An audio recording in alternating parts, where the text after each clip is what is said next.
Okay, so we are going to discuss the communist playbook now on this show, and I'm telling you, it is going to be maybe the best special we have ever done. We have Charles Cornish Dale in a couple minutes talking about street communism. Mike Benz is going to join us and discuss NGOs and Antifa and all the other stuff. But before we get to any of that, I just wanted to explain something basic, but it's really important to understand how the communist sees himself and his mission.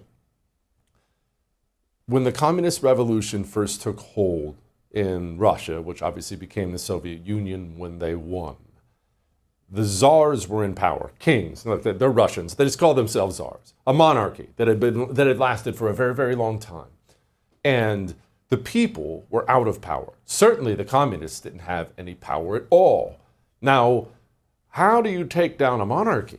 They have all these troops and secret police, and they have all these things at your hands, at their hands. So how do you do it? Well, carefully and quietly.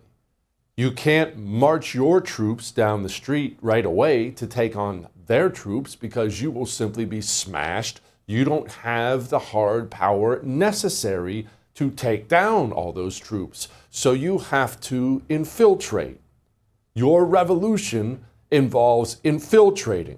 It has to agitate people, get the masses rising to your cause, create dissent, create disorder in society. It has to be done step by step by step by step. The communist revolution is not a day-long thing, and the communist understands that. It takes years, sometimes decades, for him to infiltrate to a level where he has the hard power and he can finally smash the country he hates so much, which is, of course, always his own. The communist is at war with the entire world. Communists are revolutionaries. They are infiltrators and revolutionaries. They operate in the exact same way everywhere they go, which, of course, brings us to the United States of America, because we look around and we try to process right now what we see. And I understand we have better leadership now with Trump in charge, but it's hard to fully comprehend. Okay, you have Antifa and the Black Lives Matter and the street animal types. You have those, okay, but we kind of understand that. We'll understand a lot more in a little bit. But then there's the Democrat Party and the media. They seem to speak the same language and almost work with each other. But then the FBI, they work with them too. How did we get to this place? So remember, institutions, they hold up your country. Every country. Doesn't matter where you're watching the show from. They hold up your country. Countries have religious institutions and government institutions and educational institutions and entertainment institutions. These are the pillars that hold up a society. The communist can never succeed in his revolution until he either destroys those pillars or takes over those pillars. At first, they always attempt to simply destroy them.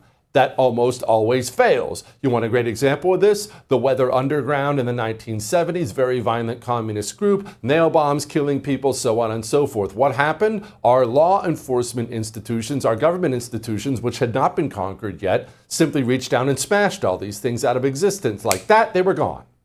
That's how it's supposed to work. The communist saw that, got frustrated with that, and so he decided, well, I'll take over those institutions. I'll infiltrate them. Once I infiltrate them, then when we start doing our street animal things, they not only won't stop me, they'll help me. Remember, as you look around in horror at the assassinations, the vandalism, the everything you see right now from the street animals across the United States of America, that the Federal Bureau of Investigation just completed 4 years of infiltrating the Catholic Church and arresting pro-lifers when they weren't arresting Donald Trump, while communist terror rose. I'm going to play you one clip in just one clip. I know you've seen it a million times before. Barack Obama, as you know, was president for 8 years. He is a trained street communist. He learned on the streets. He learned these infiltration tactics. Barack Obama got elected president, and he was a different kind of a Democrat because the hatred he had for America he meant it all the way. A born and bred America hater.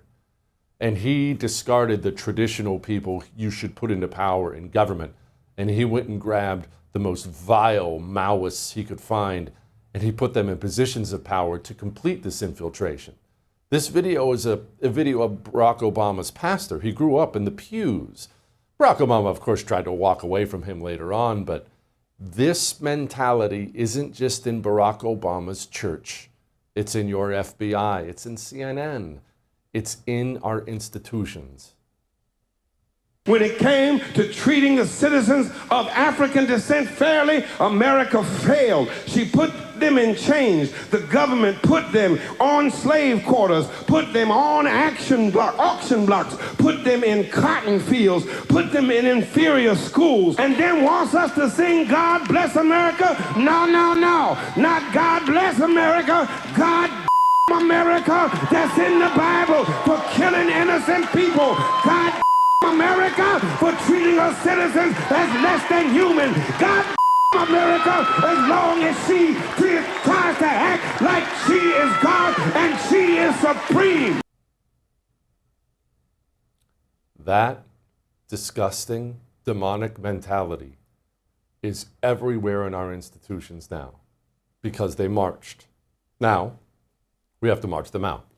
I would thank you for coming to my YouTube channel, but I know how brilliant it is, and I know you love it here. So subscribe and watch. We're going to start really ramping things up and putting some funny stuff, some interesting stuff out there, some collaborations. Either way, my YouTube channel is officially the place to be.